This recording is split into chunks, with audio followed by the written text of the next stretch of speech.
الله فرمایي چې دا انسان بسره د خواهشات او د تکلیفات سره هم زمای دا مال راځي دا به ما ته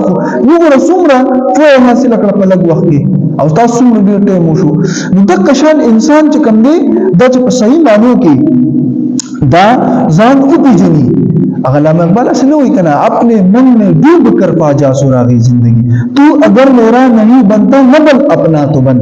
انسان چې خپل ګوان کې سوچو کې د ځان کې جنو اصل کې دا الله پیژني چې د ځان نه پیژني دا الله سو پیژني کنه نو الله رب عزت فضیلت آدم علیه السلام ته په دې سنونو او په دې سره ورکو مخکې بیا هغه واقع راځي ګوره چې کوم موږ تاسو ته زیات معلومات و اس قال و اس قلنا او یاد کړه چې ویل مونږه للملائکه تسجدوا فرښتو ته چټی شي یعنی سجده وکړي له آدم ته فسجدوا الا ابلیس نو هغه ټټی شوی الا ابلیس سوا د ابلیس لا ابا واستكبر وكان من الكافرين انکار وکړو او لوی وکړه او اوشو د نافرماننا دو تفصیلی ونته کې باس تلک په دې آیات کې الله رب عزت چې کله دا تاسو وکړل نو دې پرشتو جواب ورنکړی شو دی شیطان دی ټول دی ته د دې معلومات نو جواب ورکړ ورې چې دا ناری دی کنه دا د اور نه جوړ دی او هغه د نوري دی ادب نور نه جوړ دی او آدم علیه السلام د خاورې نه جوړ ټول د خاورې کنه نو آدم علیه السلام ته د سجدې حکم چې کله د ټول پرشتو ته وشو چې تاسو سجده وکړئ نو پرشتو سجده وکړه الا مگر الا سره د ابلیس مستثنا شو چې ابلیس چې کوم دی سجده ونکړه شیطان لاین چې کوم دی هغه سجده ونکړه اولې ونکړه د داوی چې خلقتنی من نار و خلقته من طین انا خیر من زه د دینه خیمه زه د اور نه پیدا یم د اور څه شی د اور دغه سړي دا د ځمکې نه چتی دا چتی دا دته بلندی حاصله ده او تین څه شی دی دا پس مکه خاور د خلک تخفیق دي دغه زه خیمه ډیر صحیح شو نو دلته به یو خبر راځي چې دوی الله رب عزت کو وایس قلنا للملائکه اسجدوا ادم چې الله رب عزت پرشتو ته تو کوم چې تاسو سو کوي سجده وکړي پرشتو شیطان ته حکم نه کړی ابلیس ته چې ته سجده وکړه یاد اوسئ ما تاسو ته مخکې ذکر کړی په قران کې یو ځکه اجمالاً ذکر راځي بل ځکه تفصیلاً ذکر راځي دغه اجمالاً الله ذکر کوي په سورۃ الاعراف کې په دې مرکو کې الله رب عزت بیا فرمایي قال ما منعك الا تسجد اذا امرتك الله فرمایي چې سیستم نکړي چې ما ته حکم وکړ د سجدي بیا تاسو سجده ونکړه نو دلته الته بیا الله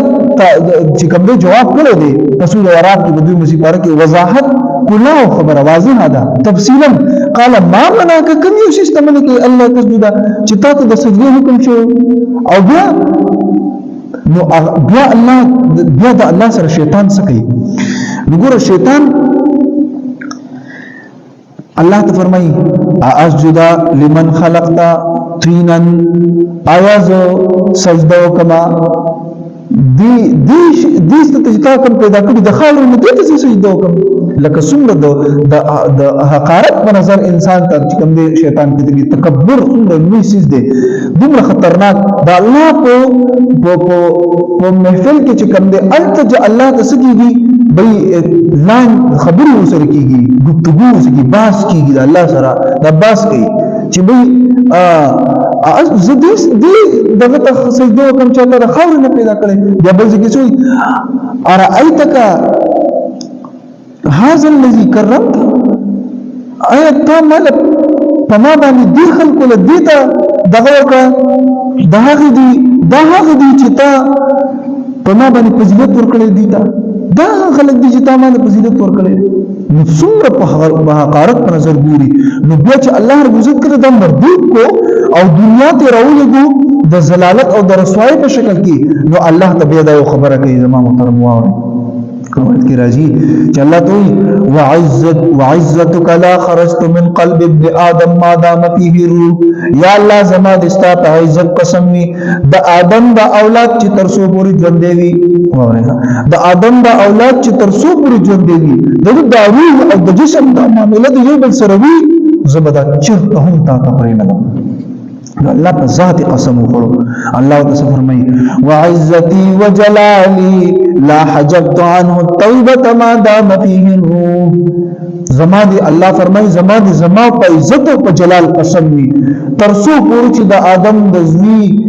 د آدم د اولاد د جسم او د روح د معاملوي دغه د گمراه کې تبه د بلار کې دغه توبه بس یو زمه معاف کوم دغه توبه بس یو زمه معاف کوم. روایت کې راځي تاسو به معاف کوم دومره ګناهونه به کړی چې ګناهونه ولا ختم کوم او ګناهونه ولا په نیکو سره بدل کوم. یو زه به پکې چې کوم دی پرېمدم یو زه خالی شي نو هغه بیا د کول پکاري الله رزق دغه د نیکو نه ډکي ګناهونه هم په نیکو سره بدل شي.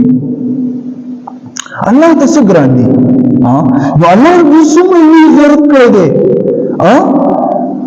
الله څومره لوی غیرت کړی دی او شیطان څومره غټ تکبر کړی دی. زما ستاسو دشمن اصل دشمن خو زموږ شیطان دی. هغه چې کوم دی الله په ذات قسم وکړو شیطان الله ته قسم دی چې زه ګوره چې څومره دا معاف کوم. حضرت کې راځي او یا په یو انسان له ګناه غلطي او خطا وشي او دا بسیز لکه الله ته واپس راځي یا الله عاجز یم ګناه نه وشو خطا را نه وشو معاف لکه الله ودا معاف کی بیا معاف کی او یا پیری چې کوم دی دا معاف. موسی علیہ السلام الله ته فرمایي چې الله چې کله تا ته یو نیک بنده تا ته आवाज کوي نو تو سکی نو الله عزت فرمایي چې کله ماته یو نیک بنده زما आवाज وکړي چې یا رب اے زما رب نو زه ته چې لبیک یا عبدی وای زما بنده زه حاضر یم. نو فرمایي چې کله بیا ګناهګار انسان ته आवाज کوي الله نو بیا سکی نو یې فرمایي الله عزت تو فرمایي چې موسی چې کله ماته یو ګناهګار بنده आवाज وکړي چې یا الله یا رب نو زه ته فرمایم چې لبیک یا عبدی لبیک یا عبدی لبیک یا عبدی. یو روایت کې درې پیری راځي یو کې دوا یو کې او یا پیری راغلي چې الله आवाज وکړي چې لبیک یا عبدی وای اے زما بنده څه غواړي. نو چې بیا فرمایي موسی علیه السلام یا الله دا ګناهګار دی د دې نیکو کار نه خدای ته ډیره توجه ورکړي د دې وجه سره. نو الله عزت ته فرمایي چې یا موسی دا کوم نیکو کار چې ماته توبه وباسي د خپل د عبادت هم سو داغي ته ستموي د عبادت تموي چې به ما سه عبادت هم کړی سنه کارونه هم کړی او چې کله ګناهګار ماته داسې توبه وباسي د دې استمنوي صرف زما د رحمت تموي نو عزت ته کوم دی هغه مرزيات متوجي چې دا صرف ماته زما د رحمت پته مده نو دا غزه ټول ګناهونه معاف کوم په نیکو سره بدل کړ. څومره لوی خبره ده. نو به الله طرف ته رجوع کو یو ګناهګار چې کله یو نوجوان ګناهګار روایت کې راځي چې هغه توبه وباسي نو الله رب العزت د شمال نه جنوب پورې د مشرق نه مغرب پورې څلور ورځې چې کوم دی د عذاب قبر په قبرستان کې چې څومره ګناهګار خلک دي دا نه ختم. دومره لوی جشن الله مناوي.